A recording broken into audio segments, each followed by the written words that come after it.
Là, on va vers Martigues et on va se rendre dans un quartier de Martigues qui s'appelle La Vera. Et il y a une espèce d'énorme usine gigantesque de pétrochimie. Et c'est au bord de la plage, c'est au bord de la Méditerranée, donc il y a une sorte de contraste comme ça, de confrontation assez violente.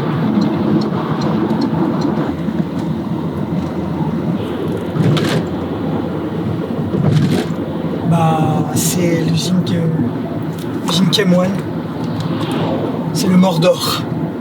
Et eux, ils sont un des plus gros producteurs européens de polymères et de PVC.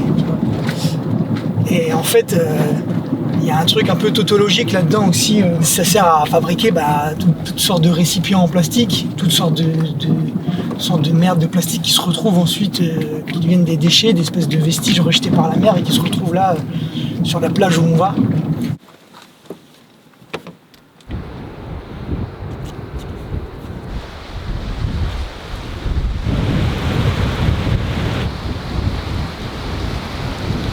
Là, ils sont beaux. J'aime vraiment ce que ça fait. On dirait un crâne presque. Celui-là, je vais le ramener avec moi. Ouais, tu vois, il y a un truc qui revient quand on parle de mon travail, c'est de parler d'archéologie, tu vois. Mais c'est vrai qu'il y a un truc chez moi depuis des années qui est un peu au cœur aussi de ma pratique, c'est cette notion de capture du réel, tu vois, cette notion de prélèvement. C'est pour ça que c'était important aussi pour moi qu'on vienne ici. Naufragé de la société post-industrielle. Là, c'est évidemment d'aborder la question de la mer et tout cet imaginaire marin, évidemment sous un autre aspect qui n'est pas celui d'une célébration, mais plutôt d'une sorte de la dichotomie qui est celle d'aujourd'hui, c'est-à-dire à la fois elle purifie et elle est polluée, tu vois.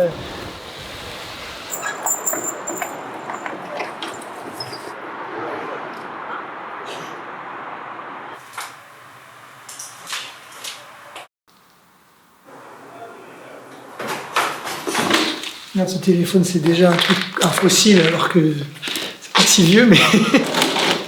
Ah, ça c'est bien, une carte mère.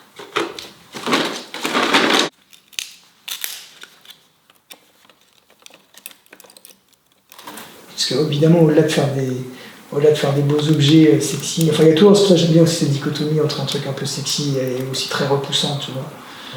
Tu vois, ces couleurs un peu acidulées, même on met des colorants et tout, et là, en fait, c'est des rochers, donc il y a c'est un truc pas normal, tu vois, une espèce de corail. Puis si on fait attention aux détails, on voit toujours, un bout de bouteille, une étiquette d'une lessive le chat. Je sais pas, moi, il y a un truc, organique, synthétique, bizarre, on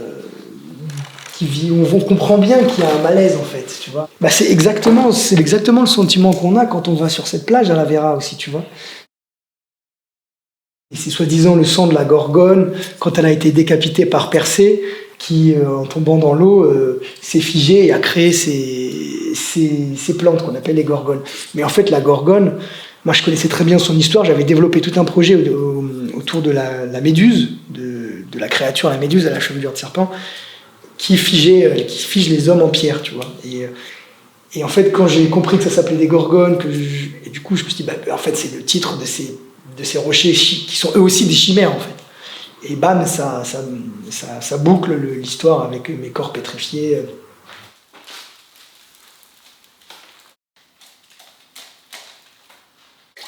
Et la question de la chimère ici, elle se retrouve carrément de façon presque évidente, puisque ce sont des gargouilles que je suis allé mouler à Arles, sur le musée Réatu et à d'autres endroits. Encore une fois, cette idée de prélèvement, il y a toujours un truc comme ça de capturer une partie du réel et ensuite de le détourner, de l'extrapoler, quoi. Faire une espèce de mythologie. Apporter un autre regard sur cette merde dans laquelle on est tous, mais évidemment que ça n'apportera aucune solution. Je serais bien prétentieux de dire ça. C'est un témoignage, c'est une fiction, c'est une écriture poétique. Donc je pense que c'est la seule chose qui nous reste.